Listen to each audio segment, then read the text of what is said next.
It all started with an invitation. My wife, Laura, had been unusually cheerful for days leading up to the party. "Jake, it's going to be great," she said, her hazel eyes sparkling as she scrolled through her phone. "Sarah's hosting it at her lake house. You'll finally get to meet everyone from my yoga class." Laura had always been the social butterfly in our marriage, her enthusiasm a perfect contrast to my quieter, more grounded demeanor. But something about this party felt off. She was radiant, in a way I hadn't seen in a while. The thought lingered, unwelcome. The night of the party came, and Laura spent what felt like hours in the bathroom, curling her hair and carefully applying her makeup. When she finally emerged, she was wearing a midnight blue dress that hugged her curves. My breath hitched. "You look amazing," I said, genuinely taken aback. She smiled, a little too wide, a little too perfect. "Thanks, babe," she replied, grabbing her purse and keys before I could say more. "We don't want to be late." The drive to Sarah's lake house was uncomfortably quiet, except for the occasional directions Laura gave me. She tapped her fingers against her lap, radiating a nervous energy I didn't recognize. I tried to fill the silence with small talk, but her answers were clipped, distracted. I told myself it was just pre-party jitters. Still, a small, nagging doubt rooted itself in the back of my mind. The lake house was breathtaking, a modern glass-fronted masterpiece perched at the edge of a shimmering lake. The setting sun reflected off the water, casting golden streaks that seemed to dance across the house. I parked the car in the gravel driveway, and Laura was out before I could even shut off the engine. "Come on, Jake," she called over her shoulder, her heels clicking against the path as she made her way to the front door. I followed her inside, greeted by the low hum of conversation and the faint aroma of wine and hors d'oeuvres. The place was packed. People milled about in casual elegance, wine glasses in hand and laughter spilling freely. Laura immediately disappeared into the crowd, waving at a group of women by the kitchen. I stayed back, suddenly feeling like an outsider in my own life. These weren't my friends or my scene. Laura had always been the one with the endless energy for socializing, while I was more content with a quiet evening at home. "Hey, you must be Jake." A deep voice pulled me from my thoughts. A man approached, tall and broad-shouldered, his handshake firm. "I'm Ethan, Sarah's husband." "Good to meet you," I replied, forcing a smile. Ethan offered me a drink, and I accepted gratefully. As we chatted, I noticed Laura across the room. She was laughing at something, her hand lightly brushing the arm of a man I didn't recognize. He was leaning in close, too close. Something about the way she tossed her hair and the way his gaze lingered sent a chill through me. "Your wife seems to be having a good time," Ethan said, following my line of sight. I nodded, trying to keep my face neutral. She's always been the life of the party. But inside, a slow, uneasy feeling was starting to build. I couldn't shake the image of Laura with that man. His hand lingered a second too long on her arm, his laughter too loud, as if he wanted everyone to notice them. I tried to focus on Ethan's conversation, something about the lake house renovations, but my attention kept drifting back to Laura. "Excuse me," I said, cutting Ethan off mid-sentence. He raised his eyebrows but nodded as I walked away. I weaved through the crowd, casually approaching the spot where Laura and the man were talking. As I got closer, I studied him. Tall, confident, with an easy charm. His shirt sleeves were rolled up, showing off strong forearms, and his smile was the kind that could disarm anyone. "Jake!" Laura exclaimed when she saw me, her voice a little too bright. "This is Nathan. He's in my yoga class." Nathan turned toward me, his smile widening. "So you're the lucky husband," he said, extending his hand. "That's me," I said, shaking his hand firmly. His grip matched mine, neither of us breaking eye contact. He had that kind of smugness that came from knowing he was good-looking, the kind that made me instantly dislike him. We were just talking about the retreat the yoga group is planning, Laura said quickly, her words tumbling out in a rush. It's going to be a weekend in the mountains. Should be a lot of fun, Nathan interrupted, his voice smooth. Laura mentioned you're not into yoga? I forced a tight smile. Not really my thing. Nathan's gaze flicked to Laura, then back to me, his smile unwavering. Well, it's always good to have something just for yourself. The comment hung in the air, heavy with implication. Laura avoided my eyes, taking a sip of her wine. Jake, could you grab me another glass? She asked, holding up her empty one. I'll be right here. Her tone was dismissive, like she was trying to get rid of me. For a second, I considered pushing back, but I didn't want to make a scene. I nodded, taking the glass and heading toward the kitchen. But as I walked away, I glanced over my shoulder. Nathan had leaned in closer to Laura, his lips moving near her ear, his hand grazing her lower back. My chest tightened, a knot of anger and suspicion forming. Something wasn't right. The kitchen was bustling with guests refilling their drinks and picking at the elaborate charcuterie boards. I moved mechanically, pouring wine into Laura's glass while my thoughts spiraled. What the hell was going on? I'd always trusted Laura, but tonight felt different. She was acting like a stranger, distant yet overly animated, and Nathan seemed far too comfortable in her space. I made my way back toward the living room, her glass in hand, but stopped short in the hallway when I saw them. They had stepped out onto the back deck, their silhouettes framed by the soft glow of string lights. Nathan was standing close, his posture relaxed but his attention fully on Laura. She was laughing, her hand lightly touching his chest. My stomach churned. That wasn't the kind of laugh she gave to acquaintances, it was the laugh she used to save for me. I stepped into the shadows of the hallway, keeping out of sight but close enough to watch. They didn't kiss, but the way their bodies angled toward each other told me everything I needed to know. There was an intimacy there, subtle but undeniable. Nathan leaned in, speaking low, and Laura's expression shifted, flushed cheeks, a shy smile, a glance toward the ground. I gripped the stem of her wineglass so tightly I thought it might snap. The rational part of me wanted to storm out there, confront them, demand an explanation. But another part of me, the part drowning in a sick mix of fear and anger, kept me rooted in place. If I charged in now, what would I even say? I didn't have proof, just a sinking feeling that my wife was slipping away from me. Then it happened. Nathan reached out, his fingers brushing a strand of hair from her face. She didn't pull away. My breath caught, and a cold wave of realization hit me. Something had already started between them. I stayed frozen in the shadows, every nerve in my body screaming for action. But I waited, watching as Nathan's hand lingered just a moment too long before falling away. Laura said something I couldn't hear, her voice soft and almost playful. Nathan laughed quietly, and they stepped back inside, rejoining the party. I clenched my jaw and took a deep breath, trying to steady the whirlwind inside me. When I walked back into the living room, the noise and chatter felt suffocating. Laura had seamlessly melted into a group of women by the fireplace, Nathan nowhere in sight. "Here's your wine," I said, handing her the glass.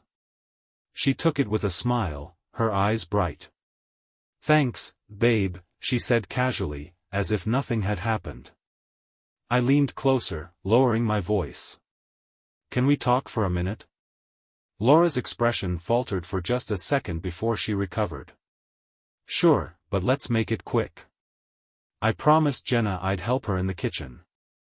She followed me out onto the back deck, the same spot where I'd just seen her with Nathan. The cool night air hit my face like a slap, but it did little to calm me. I turned to her, searching for the right words. "Is there something you want to tell me?" I asked, my voice tight. Laura's brow furrowed.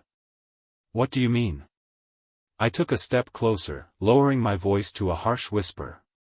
"I saw you out here with him, Laura. The way he touched you, the way you laughed with him, what the hell was that?" Her eyes widened, a flicker of panic crossing her face before she quickly masked it. "Jake, you're being ridiculous. Nathan is just a friend from yoga. We were talking about the retreat." "Don't lie to me," I interrupted, my voice trembling with restrained anger. "I've known you long enough to see when there's more to a conversation than small talk." Laura's lips tightened, and she crossed her arms defensively. "You're overreacting. He's just friendly. That's how he is." "Friendly?" I said, incredulous. "He was touching your hair, Laura. That's not friendly. That's something else." She looked away, her jaw tightening. For a moment, I thought she might admit it, confess whatever this was before it spiraled further. But when she met my gaze again, her expression was steely. "You're making a scene over nothing," she said firmly. "I can't believe you jumped to conclusions like this." The way she dismissed me so easily only stoked the fire in my chest. I opened my mouth to argue, but then the door creaked open behind us. "Everything okay out here?" Nathan's voice cut through the tension like a blade. I turned sharply, finding him standing in the doorway, his expression calm but his presence radiating audacity. He had no reason to be out here, yet there he was, inserting himself into our private moment like he belonged. Laura's shoulders stiffened, her eyes darting between us. And in that moment, I knew, Nathan wasn't just some friendly acquaintance. He was a problem. The tension between the three of us was suffocating. Nathan leaned casually against the doorframe, his smirk subtle but infuriatingly present. Laura's hand tightened around her wineglass, her knuckles white. "We're fine," she said quickly, her voice clipped. Nathan's eyes flicked to me, as though he was sizing me up, gauging how far he could push. "Didn't mean to interrupt," he said smoothly. "Just wanted to check in." Laura seemed a little upset earlier. I felt a surge of anger rise in my chest. "We're having a private conversation," I said, my voice low but firm. Nathan shrugged, his smirk growing. "Of course. Didn't mean to intrude." But he didn't move. He stood there, like he owned the air between us. Laura finally spoke, her tone sharper than before. "Nathan, it's fine. Go back inside. I'll be there in a minute." Something passed between them then, a look that wasn't meant for me to see. My stomach twisted. Nathan gave a small nod and stepped back into the house, shutting the door behind him. The sound echoed like a closing argument. "What was that?" I demanded, turning back to Laura. "What's going on between you two?" She sighed, her shoulders slumping. For the first time tonight, she looked genuinely uncomfortable. "Jake, nothing is going on. I told you, he's just a friend. You're reading into things that aren't there." "Don't gaslight me, Laura," I said, my voice sharper than I intended. "That look you just gave him? That wasn't nothing. You're hiding something, and you know it." She opened her mouth to respond but closed it again, her expression a mix of guilt and frustration. "I think we should go home," she finally said, avoiding my eyes. "Not until you tell me the truth," I shot back. Her gaze snapped to mine, her eyes flashing. "Fine," she said through gritted teeth. "You want the truth? Nathan has been flirty. But I've never encouraged him, Jake. I swear." My heart thudded painfully in my chest. Her admission felt like both a blow and a lifeline. "Flirty?" I repeated, disbelief coating the word. "And you didn't think to tell me?" "I thought I could handle it," she said, her voice softening. "It's not like I've done anything wrong." I stared at her, searching her face for some semblance of honesty. But the problem wasn't just Nathan. It was the way Laura had allowed him into her space, into our space. And whether she admitted it or not, there was something unspoken between them, simmering just below the surface. Let's go, I said finally, my voice tight. She hesitated but nodded. We re-entered the party, a wave of laughter and music washing over us as if nothing had happened. But as we made our way through the crowd, I caught a glimpse of Nathan watching us from across the room. His smile was gone, replaced by a calculating look that made my skin crawl. The ride home was tense and silent, the hum of the engine the only sound between us. Laura stared out the window, her expression unreadable, while I gripped the steering wheel tightly, my knuckles pale. The streetlights flickered over the windshield in rhythmic intervals, a stark contrast to the chaos in my mind. I replayed the night in my head, dissecting every look, every word, every touch between Laura and Nathan. Her admission lingered like a bitter taste in my mouth. Flirty, she had called it. But it wasn't just his behavior, it was hers too. The way she didn't pull away, the way she smiled at him like he was the only one in the room. I wanted to demand answers, to press her further, but I couldn't trust myself to speak without my anger spilling out.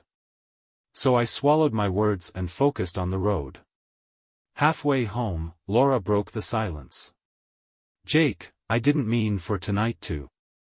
I don't know, spiral like this, she said, her voice quiet. I didn't know you felt so strongly about him. It's not about how I feel about him, Laura, I replied, my tone sharper than I intended. It's about how he feels about you, and how you let him act like that around you. She turned to face me, her brows furrowed. I told you, I didn't encourage him. That's not the point. I snapped, my frustration boiling over. You let him cross lines, Laura. You let him act like he has a claim on you. Her jaw tightened. You're blowing this out of proportion. Am I? I said, glancing at her briefly before returning my eyes to the road.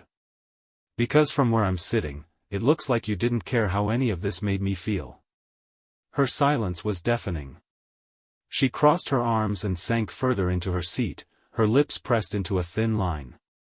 I shook my head, trying to suppress the storm of emotions threatening to break loose. Anger. Hurt. Suspicion. As we pulled into our driveway, the tension between us felt like a living thing, coiling tighter with every passing second. Laura didn't wait for me to say anything. She unbuckled her seatbelt and got out of the car without a word, walking briskly to the front door. I sat there for a moment, gripping the wheel as if it were the only thing tethering me to reality. Then I followed her inside, the slam of the door behind me echoing through the empty house. The house was quiet, but it wasn't peaceful. The kind of quiet that filled the air between Laura and me was heavy, like a storm waiting to break. She went straight to the kitchen, opening a bottle of wine without saying a word. I stood in the entryway, watching her, unsure of what to say, or if saying anything would even matter. You're just going to pour yourself a drink? I asked finally, my voice flat. What do you want me to do, Jake? She snapped, her back still turned to me as she poured. I already told you there's nothing going on. You're acting like I've done something unforgivable. Have you? The question came out sharper than I intended, cutting through the tension like a blade. Laura froze for a moment, then turned to face me. Her expression was a mix of frustration and something else, something more vulnerable. You really think that low of me? She asked quietly. I don't know what to think, Laura, I admitted, my voice softening but still strained. I saw the way you looked at him. The way you let him touch you. You didn't stop him, not once. She sighed, setting the wine glass down on the counter with a clink. I didn't stop him because I didn't think it mattered, she said, her tone defensive. It's harmless. It's not like we kissed, Jake. It's not like I slept with him. Not yet, I said coldly, immediately regretting the words as they left my mouth. Her eyes narrowed, and the vulnerable look vanished, replaced by anger. You're unbelievable, she said, shaking her head. Nathan is just a guy who likes to flirt. That's it. You're the one making this into something it's not. I crossed the room, closing the space between us. You don't see it, do you? I said, my voice low. You don't see how he looks at you like he already owns you. And you don't see how you're letting him. Laura looked away, biting her lip. For a moment, I thought she might say something real, something honest. But when she spoke, her words cut through me. Maybe it's because he makes me feel something I haven't felt in a long time. The silence that followed was deafening. My chest felt like it had been hollowed out, her words echoing in the empty space where my trust used to be. I stepped back, staring at her as if I didn't recognize the woman standing in front of me. You don't mean that, I said, my voice barely above a whisper. She looked down at the floor, tears welling in her eyes. Jake. I didn't mean for it to get this far. I don't know what's wrong with us anymore. I opened my mouth to respond, but no words came. Because the truth was, I didn't know either. The weight of Laura's words hung in the air, suffocating and undeniable. I stared at her, my mind racing to make sense of what she had just admitted. Something inside me cracked, a fault line splitting open where there had once been solid ground. What does that mean, Laura? I asked, my voice low but trembling. What are you saying? She looked at me with glassy eyes, her hands gripping the edge of the counter as if it were the only thing keeping her upright. I don't know, she whispered. I've been lost. We've been lost. I don't feel like the person I used to be, and I don't know how to find her again. Her words felt like an excuse wrapped in self-pity, and it only fueled the anger simmering beneath my skin. So Nathan is the answer? I snapped. Flirting with some guy who clearly wants more than just conversation is how you fix what's broken. She flinched at my tone but didn't back down. It wasn't supposed to be like this, she said, her voice rising. It started out harmless, Jake. Just someone who paid attention to me, who made me feel seen. Seen? I repeated, incredulous. I see you, Laura. I've always seen you. But apparently, that's not enough. She shook her head, frustration and guilt warring on her face. You don't understand, she said, her voice cracking. It's not about you. It's about me. I've been feeling like I'm disappearing, like I'm just a shadow of who I was. And then Nathan comes along, and it's like I matter again. I took a step back, the words hitting me like a physical blow. So this is about your ego? I asked bitterly. About needing someone else to validate you because I couldn't? Her tears spilled over now, but they did nothing to soften the sharp edges of my anger. I didn't want this to happen, she said, her voice breaking.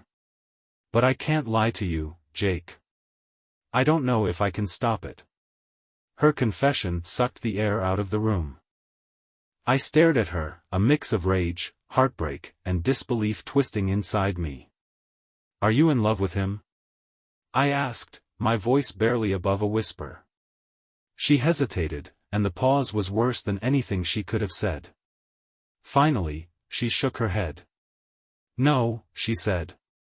But I don't know how to let it go. The room felt too small, too stifling. I turned away from her, running a hand through my hair as I tried to calm the storm inside me. You've already made your choice, I said, my voice cold and distant. Whether you realize it or not. Her sobs filled the silence as I walked toward the stairs, each step feeling heavier than the last. I didn't look back. I couldn't. But as I reached the top of the stairs, a thought stopped me in my tracks. What if this was only the beginning? The bedroom was dark, save for the faint glow of the streetlight filtering through the curtains. I sat on the edge of the bed, staring blankly at the floor, my mind a tangled web of anger, betrayal, and despair. Laura's words echoed in my head, I don't know how to let it go. The thought of her and Nathan, the stolen moments, the lingering touches, the possibility of something more, was a dagger twisting in my chest. I tried to tell myself that nothing physical had happened, but her admission had erased any sense of trust one had left. Emotional infidelity cut just as deep. Minutes stretched into hours. I heard her soft footsteps on the stairs and the creak of the floorboards as she moved through the house.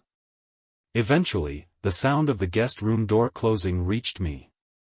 She wasn't coming to bed. I couldn't blame her.